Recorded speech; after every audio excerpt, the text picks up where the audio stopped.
नमस्ते दोस्तों, स्वागत है आपका कोडिंग हेयर चैनल पर। पिछली वीडियो में हमने देखा कि CSS में कलर और बैकग्राउंड कलर प्रॉपर्टीज़ कैसे यूज़ करते हैं और उन्हें एक्सटर्नल CSS के साथ प्रैक्टिकली रन करके देखा था। आज हम एक नया टॉपिक स्टार्ट करने जा रहे हैं, कलर सिस्टम इन CSS, यानी कि कलर्स को डिफाइन करने के अलग अलग मेथड्स। सबसे पहले बात करते हैं कलर सिस्टम होता क्या है। रियल लाइफ में सोचो, अगर हम एक पेंट शॉप पे जाते हैं और वहाँ कह देते हैं मुझे बस रेड कलर चाहिए, तो शॉपकीपर समझ जाता है ये एक नेम्ड कलर है। लेकिन अगर आप बोलते हो मुझे रेड का थोड़ा लाइट शेड चाहिए, तो उसके लिए हम एक स्पेसिफिक कलर कोड देना पड़ता है। बिल्कुल इसी तरह CSS में भी कलर्स को डिफाइन करने के मल्टीपल सिस्टम्स होते हैं। सबसे बेसिक है नेम्ड कलर्स। हर browser around 140 to 150 named colours को रिकॉग्नाइज करता है, जैसे red, blue, pink, purple, magenta, teal, extra. ये सिंपल नेम्स हैं जो डायरेक्टली CSS के अंदर लिखे जा सकते हैं। जैसे हम इसको अपने VS कोड में प्रैक्टिकली देखते हैं नेम्ड कलर्स क्या होते हैं, इसको कैसे लिखते हैं। तो हम चलते हैं हमारे VS कोड में। तो यहाँ पे मैंने HTML का एक पहले से बॉयलर प्लेट कोड क्रिएट किया हुआ है और टाइटल में लिखा हुआ है कलर सिस्टम्स, और लिंक टैग से मैंने style.css फाइल लिंक की हुई जो यहाँ पे है, जहाँ पे हमने स्टाइलिंग करनी है। और यहाँ पे हम एक लेते हैं हेडिंग टैग H1 और यहाँ पे हम लिखते हैं कोडिंग हेयर। अब इसको सेव करते हैं। अब इसका आउटपुट देखते हैं विदाउट स्टाइलिंग। तो आप यहाँ पे देख सकते हो इसका आउटपुट आ चुका है। तो अभी तक हमने कोई भी स्टाइलिंग अप्लाई नहीं किया, कोई कलर चेंज नहीं किया टेक्स्ट का। यहाँ पे हम style.css फाइल में स्टाइलिंग अप्लाई करेंगे H1 पे। तो H1 को सिलेक्ट करने के लिए हम H1 टैग को यहाँ पे सिलेक्ट करेंगे और यहाँ पे हम इसको बोल देंगे सिलेक्टर है यहाँ H1। जैसे हमारे index.html फाइल में जितने भी H1 होंगे, जैसे मान लीजिए हम इसको कॉपी पेस्ट करते हैं बार बार,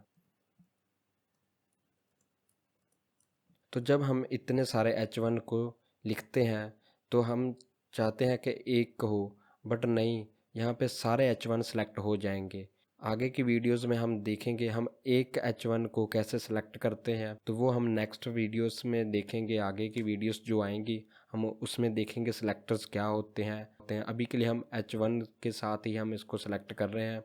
तो H1 जितने HTML पेज में होंगे तो सारे H1 सेलेक्ट हो जाएंगे। तो इसका हम कलर चेंज करते हैं। तो अब हम कलर चेंज करने जा रहे हैं नेम्ड कलर से। जैसे हम यहाँ पे लिखते हैं मैजेंटा। तो जो हमने यहाँ पे लिखा है ये एक नेम्ड कलर है और इसे बोलते हैं हम नेम्ड कलर। और यहाँ पे हम इसको ईज़िली समझ पाते हैं और सेम ब्राउज़र भी इसको ईज़िली समझ पाता है। तो अब हम इसको यहाँ पे रिफ़्रेश करते हैं। आप देख सकते हो हमारे जितने भी H1 थे वो सारे सिलेक्ट हो गए हैं और उस पर स्टाइल अप्लाई हो चुका है। तो ब्राउज़र भी 140 to 150 तक कलर्स को रिकॉग्नाइज करता है जो नेम्ड कलर होते हैं। मान लीजिए हम एक p टैग लेते हैं यहाँ पे HTML फाइल में, और यहाँ पे हम एक p टैग लिखते हैं। यहाँ पे लिखते हैं दिस इज़ पैराग्राफ, और अब इसको सेव करते हैं और इसको सेलेक्ट करते हैं यहाँ पे p टैग की सहायता से, और इसका भी हम कलर चेंज करते हैं। नेम्ड कलर हम यहाँ पे लिखेंगे ब्लू। यहाँ पे इसको सेव करते हैं। अब देखते हैं इसका आउटपुट, और आप देख सकते हो हमारा p टैग में भी स्टाइलिंग अप्लाई हो चुकी है। लेकिन दोस्तों एक क्वेश्चन यहाँ उठता है, दुनिया में तो मिलियंस ऑफ कलर्स होते हैं, क्या सबके नेम्स होते हैं? आंसर है नहीं, सिर्फ 140 नेम्ड कलर्स ब्राउज़र रिकॉग्नाइज करता है। तो अगर हमें एग्जैक्ट शेड चाहिए तो हम यूज़ करते हैं कलर्स कोड, और उन्हीं में से एक है सबसे पॉपुलर सिस्टम है RGB सिस्टम। अब बात करते हैं RGB कलर सिस्टम की। RGB का मतलब होता है रेड, ग्रीन और ब्लू। ये तीनों प्राइमरी कलर्स हैं और इनकी अलग अलग कॉम्बिनेशन से हर पॉसिबल कलर बनता है। RGB में हर कलर की वैल्यू 0 से लेकर 255 तक होगी। तो हम जो भी कलर डिफाइन करना चाहेंगे वो हम 0 से लेकर 255 के बीच में कोई नंबर देंगे। जैसे अगर आप रेड को फुली इंटेंसिटी देना चाहते हो तो आप लिखोगे RGB सिंटैक्स और ब्रैकेट में आप लिखोगे 255 जो फुली रेड होगा, और हम ग्रीन 0 देंगे और ब्लू की वैल्यू भी हम 0 देंगे। तो इसी तरह हमें रेड कलर मिलेगा। अगर आप ब्लैक कलर चाहते हो तो आप RGB लिखोगे और ब्रैकेट में आप 0 0 0 तीनों की वैल्यू मीन्स रेड ग्रीन और ब्लू तीनों की वैल्यू 0 दोगे तो आपको मिलेगा ब्लैक कलर। और जेकर हम ब्लू कलर चाहिए तो आप सिंटैक्स लिखोगे RGB, ब्रैकेट के अंदर लिखोगे 0 रेड ग्रीन 0, और जो हमारा ब्लू है वो हम लिखेंगे फुल्ली 255 वैल्यू के साथ, तो हमें क्या मिलेगा ब्लू कलर। इसी तरह हम चाहते हैं हमें येलो कलर चाहिए तो RGB लिखोगे और 255 और 255, और जो हमारा ब्लू है उसकी वैल्यू हम 0 लिखेंगे। तो जैसे आप यहाँ पे देख सकते हो हमने रेड और ग्रीन को हमने 255 दिया तो हमें क्या प्राप्त हुआ, येलो कलर। इसी तरह हम ब्लू कलर और रेड कलर देते हैं तो हमें एक पिंक कलर प्राप्त होता है।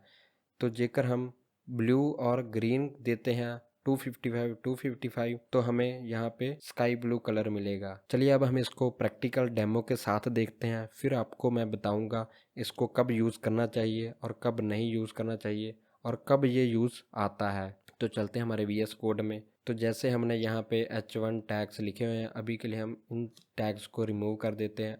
हम एक H1 रहने देते हैं और एक P टैग रहने देते हैं, और यहाँ पे हम आ जाते हैं हमारे CSS फाइल में, और यहाँ पे हमने जो कलर प्रॉपर्टी नेम दिया है यहाँ पे हम फिर दोबारा लिखते हैं कलर प्रॉपर्टी, और RGB वैल्यू देने के लिए हम लिखेंगे RGB, और इसके अंदर आपको VS कोड ऑटोमेटिकली ये बता देता है कि यहाँ पे रेड आएगा, यहाँ पे ग्रीन आएगा, यहाँ पे ब्लू आएगा। अगर आप कोई और कोड एडिटर यूज़ कर रहे हो तो शायद ही आपको ये सजेशन मिले, तो आपको ये सिंटैक्स याद रखना पड़ेगा। जब आप RGB लिखोगे तो आप पहले रेड कलर की वैल्यू दोगे 255 तक 0 से लेकर, और सेम ग्रीन की और ब्लू की, तो ये वैल्यूज़ होंगी 0 से लेकर 255 तक। तो यहाँ पे हम कोई रैंडम कलर जनरेट करने जा रहे हैं, जैसे हम रेड की कोई भी वैल्यू लिख देते हैं, जैसे 140, इसमें भी हम 140 और इसमें भी हम 140 लिख देते हैं।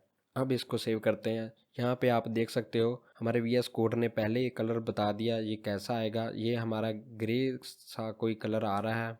तो अब हम इसको सेव करते हैं और इसका आउटपुट देखते हैं ब्राउज़र में, और यहाँ पे हम रिफ़्रेश करते हैं तो आप यहाँ पे देख सकते हो हमारे ग्रे कलर के H1 आ चुके हैं। हमने शायद हमने अपनी HTML फाइल को सेव नहीं किया था, तो हम इसको सेव करते हैं। अब देखते हैं इसका आउटपुट, रिफ़्रेश करते हैं तो हमारे एक ही H1 और एक ही पैराग्राफ है। तो हम पैराग्राफ में भी RGB वैल्यू पास करना चाहते हैं तो हम CSS फाइल में जाते हैं और यहाँ पे भी हम लिखेंगे RGB।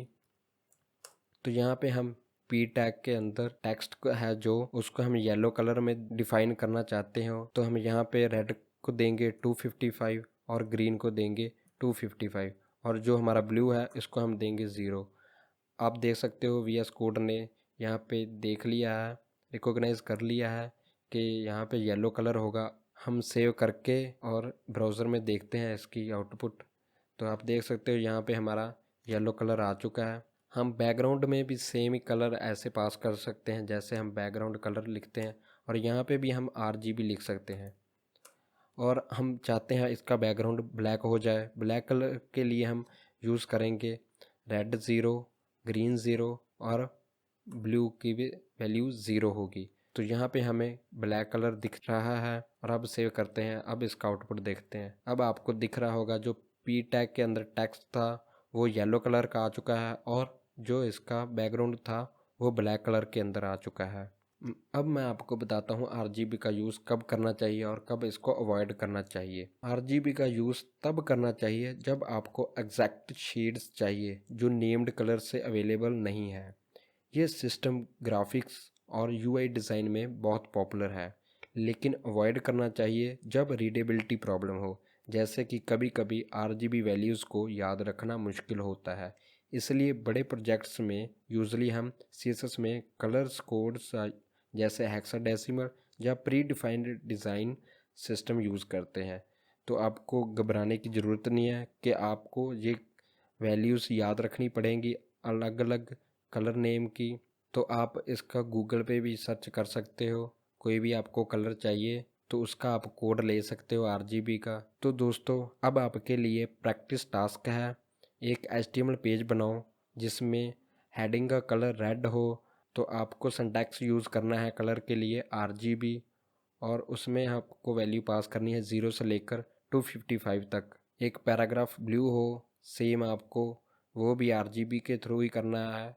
और एक सब हेडिंग ग्रीन हो, वो भी आप RGB के थ्रू ही कर सकते हो। जेकर आपको इनकी वैल्यूज़ नहीं पता है तो आप गूगल पे इनको सर्च कर लेना। इस टास्क से आपको RGB सिस्टम के बेसिक का हैंड्स ऑन प्रैक्टिस मिल जाएगा। तो दोस्तों आज हमने देखा कि CSS में कलर्स को डिफ़ाइन करने के अलग अलग सिस्टम्स होते हैं। आगे की वीडियोस में हम और भी देखेंगे कलर सिस्टम्स। तो हमने पहले समझा नेम्ड कलर जो 140 कलर्स होते हैं, जैसे red, blue, teal, purple extra. फिर हमने देखा कि सारे कलर्स के नेम्स पॉसिबल नहीं होते, इसलिए हम यूज़ करते हैं कलर कोड्स का। और उनमें से एक है RGB सिस्टम, जिसमें रेड, ग्रीन और ब्लू वैल्यूज़ को 0 से लेकर 255 के रेंज में मिलाकर हर कलर बनाया जा सकता है। और इन दोनों मेथड्स को हमने एक्सटर्नल CSS के साथ प्रैक्टिकली रन करके समझा, और ऊपर से आपको एक प्रैक्टिस टास्क भी दिया है ताकि आप खुद ट्राई करो। अगर आपको ये वीडियो पसंद आई हो और कुछ नया सीखने को मिला हो तो प्लीज़ वीडियो को लाइक करें, अपना फीडबैक कमेंट में लिखें और अपने दोस्तों के साथ शेयर करें। और हाँ, चैनल को सब्सक्राइब करें ताकि आप हमारे step by step Monstack tutorials miss ना करें। धन्यवाद दोस्तों, मिलते हैं नेक्स्ट वीडियो में। Happy coding, keep learning.